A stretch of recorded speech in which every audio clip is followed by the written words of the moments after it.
So I felt as though this chapter came off very straightforward with a bit of a what the fuck moment at the end.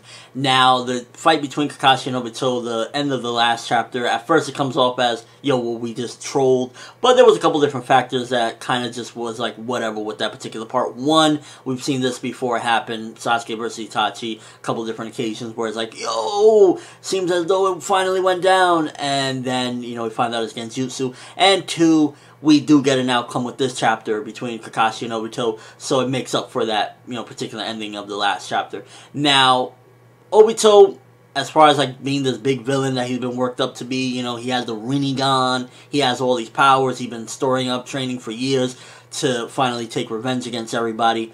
He got his ass whipped and just left like a shameful, just disappointing biatch.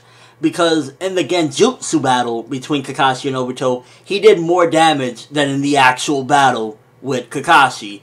And that just really goes to show at the end of the day, there's a possibility that even Masashi Kishimoto himself, for the fact that he did this so severe of what happens to Obito, he gets pierced through the chest in the actual battle, and then tries to escape only to get seemingly sacrificed.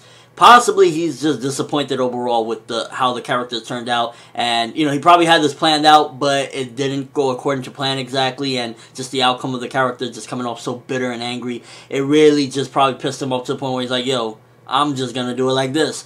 And the battle, it came off very personal. I expected some of the little flashback panels, you know, seeing them as young and whatever.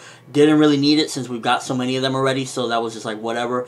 But the fact of the matter is, Kakashi owned Obito, and instead of Obito accepting his fate, you know, I lost, he tried once again to run like a bitch, and this time this was his final running away. And the way Madara did that thing, it was just like, yo, you know, Madara, there's something, that guy, for him to just say, well, I don't need him anymore. Sacrifice, baby. Let's go. I'm coming back to life. I'm going to become a Jinchuriki, which I pretty much said that for a long time now. That's one of his main goals, is to become the 10-tailed Jinchuriki.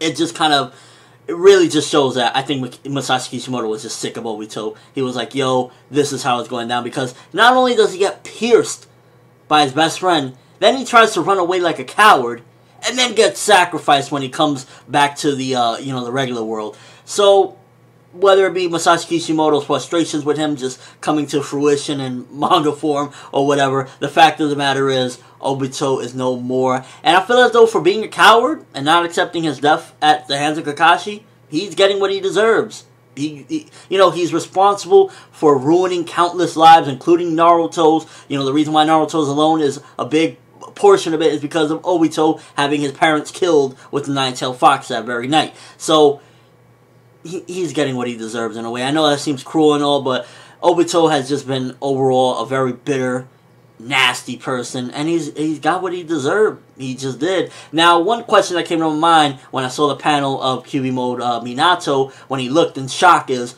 did he exactly know that it was Obito, and that's why he's shocked to sense Obito's chakra? Or, you know, exactly why Minato, you know, is kind of surprised there. And overall, what did he think? I wish we would have got a little bit more in the knowledge of what these characters know, as far as, like, did Minato know that Obito was a threat? Or, you know, what did he exactly know, and why is he surprised? Or he knew that Obito did all this, and now he's sensing his chakra, and he senses that he's, you know, being sacrificed away, and he's like, whoa! If he does give him one last, you know, greeting while he sees Obito disappearing, I hope he moons him and says, fuck off. No, I would like to see an actual encounter between the two before Obito gets, you know, tossed away or whatever, because it feels as though, in a way, like with all the build-up we've had, that Obito is the big mastermind behind everything, all the chapters of him, Toby, Mask, and everything, it kind of feels as though it's getting tossed out the window in a way, with him just, you know, that's it, he gets pierced and then sacrificed away without any further conclusion to him. The conclusion to Obito's life necessarily isn't exactly how I had hoped it to be. Maybe a little bit more remorseful in a way, but at the same time, he's just been a bitter asshole this entire time, so what can you expect? So, I guess just I would like to know more of what Minato knows and how exactly Minato feels about the situation, Obito being his previous student, and just overall, what does he feel as far as, like, you know, the situation, or what does he know in general. Hopefully we get a little bit more of a dive into that, and maybe they just get one final encounter or whatever. Now, the thing I'm also wondering is if Madara could have done this the entire time, sacrifice Obito, why did he wait? He said he wanted to fight Hashirama before he turned into a Jinchuriki, but he didn't really necessarily know exactly that Hashirama was going to come back to life to begin with. So why did he wait this long? And also, how was he able to do this? Is he forcing him into it? Did they have some sort of bond? Did he put something on him that allows him to do this? That's another question that is raised, like, how is he able to do this? So, looking at it, overall, Obito, very violent of a death for him. But at the same time, it's fitting. Like, you run from, again, trying to, you're trying to escape death again, and you got caught up. Let's see what happens next chapter as far as, is he actually going to be sacrificed? At first, I thought it was that Madara was putting Materasu flames on him, but then it also looked like he was using some jutsu to activate Renny Tensei, and it's like, how is he able to do that? So that's something that I definitely want explained a little bit more as well in the next chapter. Overall, though, that ending for Obito really got me. I was just like, how violent. Kishimoto, you must really be sick of this character to have him pierced and then sacrificed. Like, Obito, you got what was coming to you. That's just really my thoughts on it. Overall chapter, I felt like for a battle chapter with a crazy twisted conclusion, 4 out of 5. I really thought, like, wow. The last chapter might have been a little bit, towards the end, a feeling of trolled or whatever, but we finally got a conclusion, and Masashi Kishimoto must really, like, be just discussing with Obito, and, like, it's your time, man. It's your time. Let me know what you thought, first of all.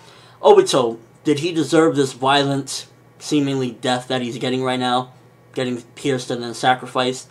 What do you think? Does he deserve this? Should he have gotten a more sadder outcome? Personally, I like it when Masashi Kishimoto does the sad ones that really make you, like, feel this sick, twisted kind of guilt and feel bad for the characters. But this is a first for him, kind of just like tossing a character out the window. And a part of me, which is why it doesn't get it, 4.5 or 5, is like, it feels like this was, Obito in general is wasted potential.